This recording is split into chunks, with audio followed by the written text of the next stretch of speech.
coming in as we're talking here.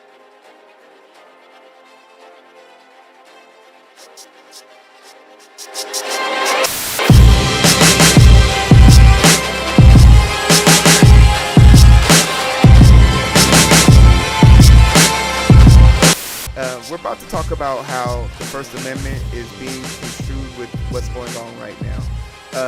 There's a big misconception about what the First Amendment means and what it truly does.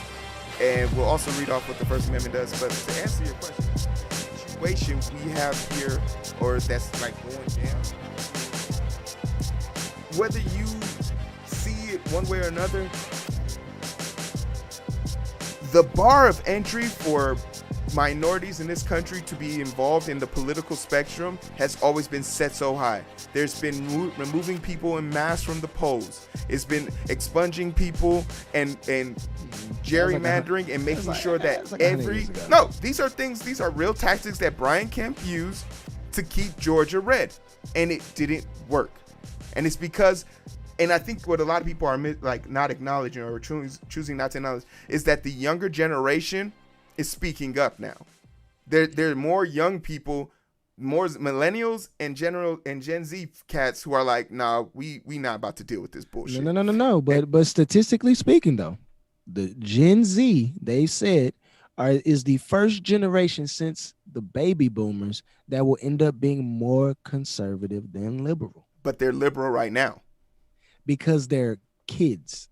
We're talking about because they've been victimized in school shootings, and for the first time ever in these Congress what you said about them being liberal now is actually not true. But they are. They voted en masse. 18 to 24 was historically liberal. We had the most votes from the youth.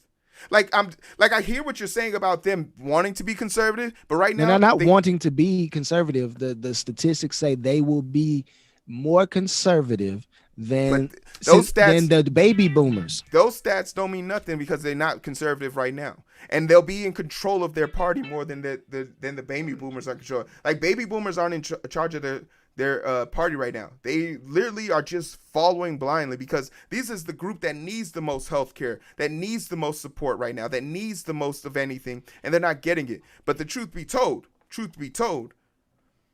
this whole conversation about the voice is going to be set on fire because if you guys don't know, a lot of right-wing extremists, Trump, his secretary, the POTUS, and actually his campaign, they've all been removed from every form of social media. And Google and Apple have even combined together to try and buy Parler so that they can take their servers down. And no, they didn't do that. No, Google and Apple took the app out of their respective stores, and they're going to buy the.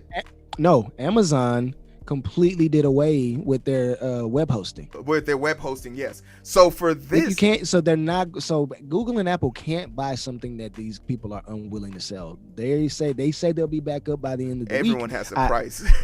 No, especially. But why would you sell to the people who are trying to stamp out the competition? If Google and Apple competition, they are racist, terrible group of people. No, they're not. What they're not doing is limiting. No, listen, they're not limiting what people say.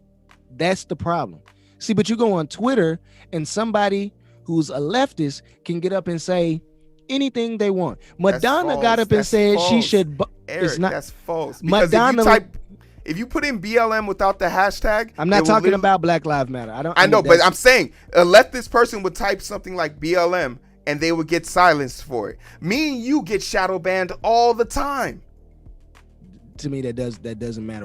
This is the point I'm trying to make. Again, you know why I don't care about that? Because this is not my company. YouTube does not belong to me. I am availing myself to this service, and if they decide that they don't like what I'm saying, it's well within their right to shut it down. But the consequence of turning me off now belongs to Google. I'm not going to go into detail on what the consequence is. That's for them to find out. I said, but ultimately, what I'm saying right now is the same feeling. I'm just saying it in a very calm and respectful way that 75 million other people have. And this is the dangerous part. When you do not allow open form discussion and only allow one kind of thought, one kind of idea, what you're doing is inciting violence. It is. What is the difference? No, I'm not gonna take it there because I'm not gonna say that. We're gonna get this video is gonna get flagged if I say that. So I'm glad I have enough wherewithal, and it's probably gonna get flagged for this photo you have up too. But again, the point is, Parler was a place where they did not know, where they did not prevent people from saying what they wanted to say. It was, in their opinion, a truly open forum, free speech platform, so a person can say what they want. Now, if Twitter decides that they don't like the speech, then they can ban and block and delete accounts. If Twitch or Snap or Insta or Face, of all of them say hey, listen, this is done, we dead, we good, nah, you're done, that's well within their rights. But unfortunately, when people can go on Parler and start expressing themselves, especially when they were forced out of somewhere, in their opinion, unfairly, all right, so to agree with part of what you're saying, in a capitalist country, people are getting mad at a capitalist corporation for doing what capitalists do. Like, I don't get it. I don't. You gotta remind people. You have to remind them. And it was the right, like 6 years ago, who was fighting about. Everyone remembers in Indiana about the cake store that didn't want to make a gay couple's cake, and it went all the way up to the Supreme Court, and a decision came out during Trump's administration, and the Supreme Court sided with them. They're allowed to discriminate based on it's a service, and they're not part of a government entity. They can discriminate against you in that sense. Mm-hmm. And these social media companies are doing the same exact thing. Hey, they don't want certain speech on their platform. And I agree. It's what is completely legally and lawfully, and in my opinion, morally within their right to do so. Nafi wants her comment acknowledged, but why? We know that he's stirring the pot. But he's a loser. Again, we stop focusing on him. Like, we can't focus on the guy. Yeah, like he's inciting violence, and it draws back to the same old conclusion. If you don't want him to be stirring the pot, you don't want him to be bothering us, then let's impeach him. If you don't, but then you run into question, oh, that'll take too long. Oh, this bad. Okay, so then let's just ignore him outright. If you want to move on, you have to move on with the full force of your attention. But you also have to keep in mind, by leaving him open, leaving his avenues of power open, you're leaving yourself open to attack. Mm-hmm. So, like, for us, I think TikTok, it's just funny to me that this dude 2 months ago was trying to ban TikTok, and he called his big brothers Facebook and Twitter, and now he's been banned. Like, he got up and did his first public speech, and he was rambling at the mouth about bull that didn't even matter. Ultimately, when it comes down to the whole freedom of speech thing doesn't matter, because we know what the Constitution says, and the Constitution is very clear about it's limiting speech based on government. And on top of that, you can't just go out here and say anything. If you go out here and say there's a fire in a fully packed concert hall and 6 people die, you're going to jail for that, bro. Yeah. There's no coming back from that. So, like, the whole freedom of speech thing is non-void to me. But I mean, I don't see anybody in our group ever having like a situation where, like, they're not going to hear or not understand that. Like, why is Nafi being a baby right now? Why is she crying? I don't know. You're gonna have to call her and ask her. But anyway, so, like, my whole deal is, like, and not trying to get, but it's good. We're gonna have to read Article 1 for people. So I don't know. I'm gonna just hold it up here. You see Article 1 right there at the bottom. I'm gonna show y'all. Go for it. It says, freedom of religion, speech of the press, and right of petition. Congress shall make no law respecting an establishment of religion or prohibiting the free exercise thereof, or abridging the freedom of speech or of the press or of the right of the people peaceably to assemble. Peaceably, emphasis there. And to petition the government for a redress of grievances. So, did they go and petition the government for a redress of grievances. No, they did not. What did they do? They went and they broke down barricades. They trampled over people. They pushed police out of the way. They defaced government building property, stole government property. These are felons. These are felons. Now, I was having a good conversation with one of my friends from the Philippines. Shout out Adam. And I was telling them. Has he admitted that Joe Biden's won yet? Bro, no, I'm not going there with you. I'm not. I can't even do it right now. Yeah. So these people are felons, and they need to be dealt with as felons. Like you can't go down to your local city or municipal building and deface it openly and not come out and get tackled by 4 or 5 peace officers and get put in handcuffs and tased and maced and probably kicked in the ribs. Like, they got to go to the Capitol and do that. You know why? Because the Capitol Police, obviously, those police didn't give a dang about Joe Biden. They didn't care about Joe Biden or Kamala Harris. Not to say that I do, but again, I'm not a Capitol Police officer. I'm not sworn to protect, serve these government buildings. That's not my job. You know, unfortunately, hopefully, well, I won't say unfortunately, hopefully, these people are prosecuted to the fullest extent of the law, and that we do never have this again. And hopefully these fools will get wise up, increase staff, screw the pandemic, beef up the staff. We pay taxes. I'd pay extra tax money to ensure that our democracy is protected. I'm for it. You know, so long as we know, transparently exactly how much is going into this.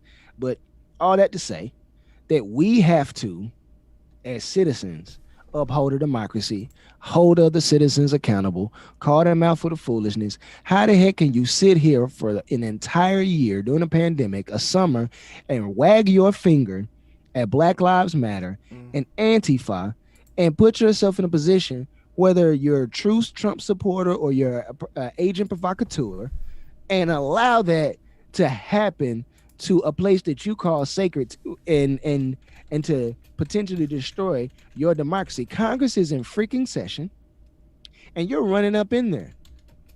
And then I got my friend talking about, well, we have Nancy Pelosi's laptop and the military has and this, that, and the third. And I said, no matter what they find down there is inadmissible in court because it was stolen. Sorry. It just is what it is. Like, we can't. We have to argue on the same level. We can't support felonious behavior. We just can't. It's not the American. It is the American way, but it shouldn't be. That's what I'll say. And to put a nail in this, so we can get to a more lighthearted story that Nafi will be interested in. Look, guys. We get it. If the 2021 is not starting off the way we want it to, shit's already hitting the fan. Let's just do the bare minimum to get back to a healthy space of mind. We have to understand that we have to argue on the same level, and we have to be innately clear that both sides are lying to their group of people in the way that is most advantageous for them. And until we can at least come together, conglomerate, and be like, hey, look, this is the rule for all parties, I don't know where we're going to be in bed. Like, I'm not going to knock my head on this. Eric, where the hell can they find us? If you're on here, you can find us on here. YouTube, this is our preferred meeting place. We understand if you're a Facebooker, and we respect that. We multicast over there, but come on over here. Hit that subscribe button. Go ahead and hit that like button or the dislike button. Hit the notification bell. Set it to all so you get all of our updates when we release a video. When we come off our hiatus, you will be getting hit with a video at least once a day. We got once a day. Eric, someone said you're looking good, honey. Just want to give you that piece of advice. Hey, listen, I'm sure, and I'm sure that's my beautiful, wonderful wife. I know she loves the way I look. And she tells me it's the bald head, baby. They love it. You guys have been great, man. We're gonna take a little break, but stick with us. We're gonna get into sports. Nafi, we're talking sports. And you guys are gonna get to name the goddamn show. So stick around for that. I appreciate you guys. Love you. Oh my goodness, bro. My mom is stressing me the fuck out. Like, my whole demeanor's changed because my mom is stressing me the fuck out.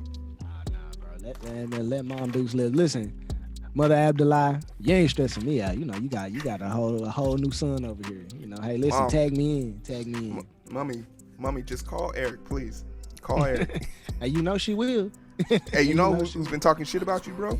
Who? Guillermo, because you ain't called him yet. He got a whole 11-month son, and you ain't called him yet, bro. I'm just saying. Bro, you know what? I dropped the ball, Guillermo. Listen, if he was in here, I would apologize to him. But when was the last time you seen Guillermo in the stream? Guillermo's got a whole baby. What that mean? Babies go to bed. Bro, I ain't trying to upset that piece. I ain't trying number to upset one that and number two, the phone work both ways. Ooh, but hey, let's be fair. You said you would hit him up. Let's be fair. You said you would hit him up. Slow it down and we can catch the vibes.